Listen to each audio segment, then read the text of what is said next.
Let's see, Vortex. What else am I grateful for? I'm grateful for my house. I'm grateful for my obsession with music. And that I can appreciate music. And I don't utilize websites like Spotify because I know that doesn't allow people to really and truly get the feel for a band or an album.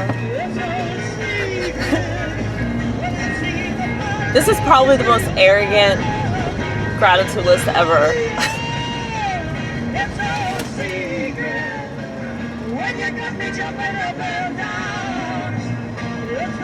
I'm grateful for the fact that I'm the type of person to let people go when I don't have to do that, but it's the right thing to do. It's the right thing to do because I think about how many times God lets me go, you know? God has allowed me to sin and be stupid and irresponsible and reckless, and God still sent his son down to planet Earth, this wretched, wretched place, to be sacrificed so that I wouldn't have to spend an eternity in hellfire. He did that for me. He did that for everybody, but I didn't see it for the longest time. I was thinking about this the other day. I don't think that I found Jesus until I turned 33.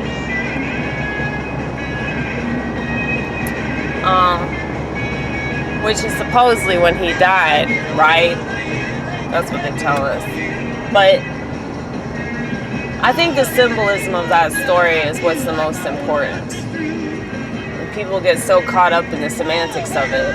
I say this as a person that's studying the orthodoxy. I'm doing that for a reason. I wouldn't be studying the orthodoxy if I didn't want to know the truth. I think that very few people that are interested in religion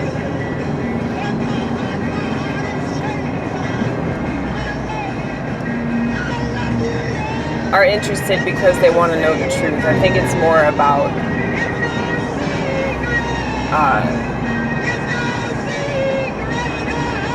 a security thing.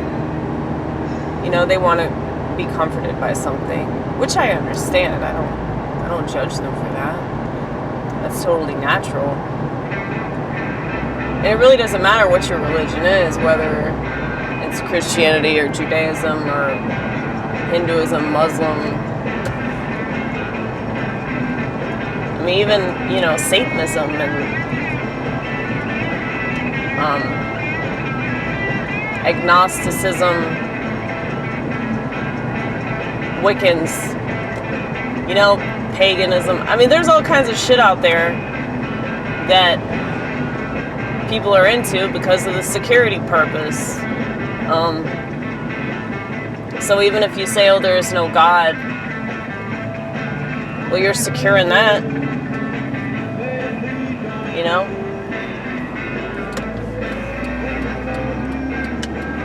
People have faith in their belief system, whatever it is, whether it makes sense or not. I mean, it makes sense to them, right? That's why it's silly to try to knock people for what they believe, especially if you're not going to ask them why or try to figure out how they drew that conclusion. It's very important that we continue to ask questions even though, you know, we don't agree with people. I mean, you might agree with somebody. I think that's the whole reason why people don't want to ask questions, because they're afraid they might agree with somebody that they've been told to hate.